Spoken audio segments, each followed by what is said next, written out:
Bala, bu nə geyimdir sən Allah? Bir normal giyin, normal danış. Belə olmaz.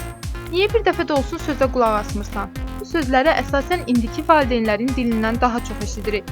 Günü-gündən valideynləri narahat edən hallar övladlarının qəribə davranışları, geyimləri, özlərinə aparmaları son zamanlar daha çox olur. Bəs görəsən bu kimi halların səbəbi nədir? Gənclərin maraq dairəsində nə dayanır ki, valideynlər bu qədər narahatdır?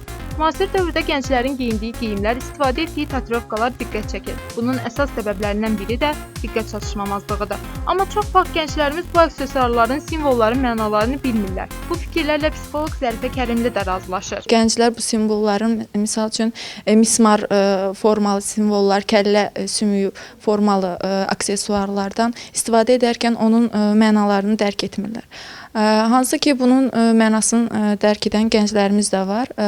Bunlar daha çox satanist və yaxud da emo qruplarında olan, iştirak edən gənclərimizdir ki, onların diqqət çatışmamazlığı daha çox, əsas problemi diqqət çatışmamazlığıdır və bu da müasir gənclərimizdə şuuraltı manipulyasiyaya səbəb olur. Satanistlər insanın heç bir qadağaya tabe olmasını qəbul etmir, daxildən gələn kimi hər hansı birisi reallaşdırmağı vacib sayırlar. Ürəkdən qarşıdakı adamı öldürmək keçirsə, tərəddüd etmədən istənilən formada həyata keçirməyi məqbul hesab edirlər.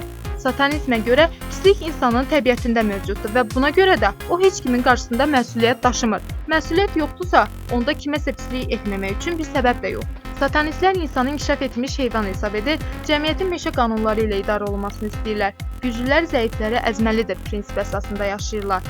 Ailələrdə qurban kimi pozğun qadınlardan aldıqları körpələri öldürüb qanını içirlər.